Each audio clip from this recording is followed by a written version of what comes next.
Hello guys and welcome to the last lesson of social science.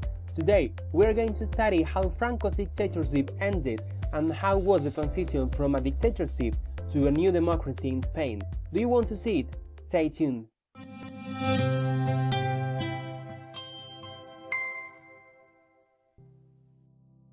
You can remember from last lessons, Franco wanted autarky in Spain. This means that he didn't want to get relationships with other countries from Europe, so he can generate his own resources, his own food, his own cars, and his own materials.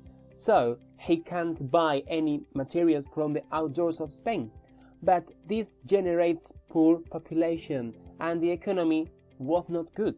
However, in 1955, Spain is included in the United Nations and the economy improved a lot because modern factories were built and more people could work. New cities were built as well and the tourism in Spain increased. Many people from all parts of Europe came to Spain to spend his holidays because the climate and the weather was very good. So in this period of time there was work for everyone. So the economy increased and people could afford goods such as cars or TVs. Now we're going to watch a video where some students are going to tell us a summary about Franco's dictatorship. Pay attention because maybe we will do something similar to this. En 1936, el general Francisco Franco montó una dura guerra civil que duró 3 años. Después de la guerra, Franco puso una dictadura y muchos de los perdedores fueron ejecutados, encarcelados y perseguidos. Con la dictadura se eliminaron las leyes democráticas y las libertades. Tras la dictadura, las mujeres perdieron los derechos adquiridos en épocas anteriores. No podían sacar dinero del banco o trabajar sin la firma de su marido. Desde la dictadura de 1960, España vivió un crecimiento económico, pero los ciudadanos seguían sin libertades. Muchas personas emigraron a otros países en busca de trabajo. Franco murió en 1975. So, as these students have told us, in 1975, Franco dies and his dictatorship ends. What happens after that? So, Juan Carlos I is crowned as the King of Spain. Did you know that Juan Carlos I is Alfonso XIII's grandson?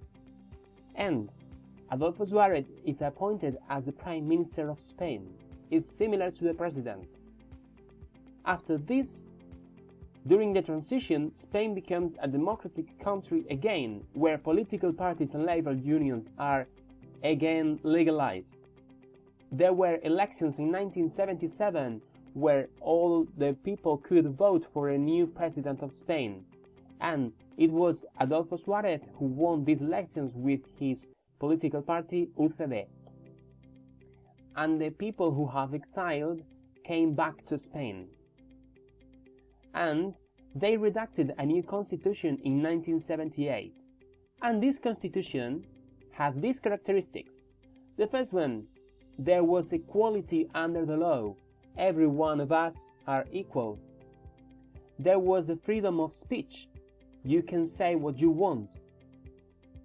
Spain is organized in 19 communities and 2 autonomous cities, and all citizens over 18 can vote, both women and men. And now let's watch this video about the Spanish Constitution from 1978. Pay attention. In 1978, the Spanish people as a whole worked together to build the framework for our social harmony, the Spanish Constitution. Through our efforts, Spain was transformed into a social and democratic state, and we achieved this transformation on the basis of dialogue and agreement, on consensus among all Spaniards. Support for the Constitution was overwhelming. It was endorsed by 91.81% of Spanish citizens. The Constitution established Spain as a robust state under the rule of law, a united and indivisible nation in which legal certainty was indisputable and people's rights and freedoms were a reality. Spain was established as a parliamentary monarchy, a nation with 17 autonomous communities and 2 autonomous cities. The Constitution recognizes the right of autonomy of nationalities and regions. And thanks to this, Spain has transformed itself into a highly decentralized country, whose autonomous communities manage their own education, health, culture and social assistance, among many other areas. The Constitution also recognizes Spanish diversity, designating Spanish as the official language throughout Spain and the other languages of Spain as official languages in specific territories.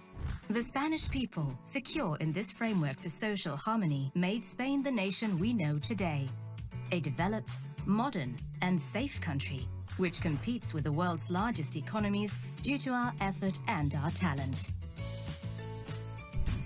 The Spanish people agree unanimously on certain principles: solidarity, equality, political pluralism, freedom, and justice. On 6th of December, Spain celebrates the Day of the Spanish Constitution. The Constitution is the agreement of all the Spanish people to be what we are, a modern and open democracy.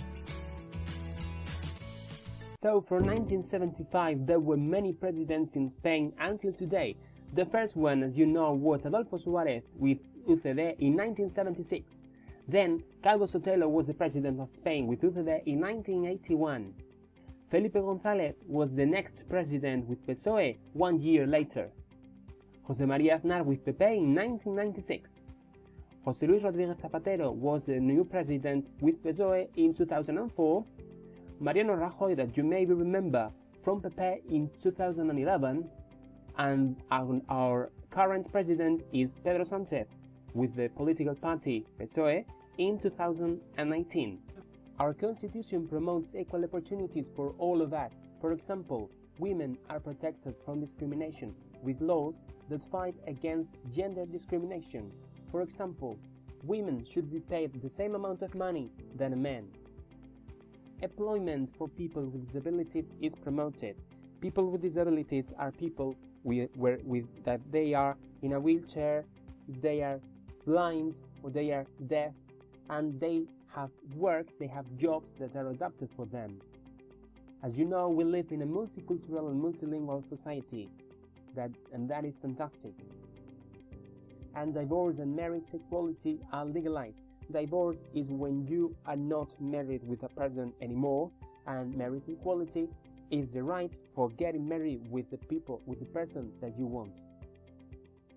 And our constitution promotes these human rights: the right to vote in free elections, the right of being protected if you are a woman from discrimination, the right of freedom of thought, conscience and religion, the right of education, and the right to be judged in a fair trial.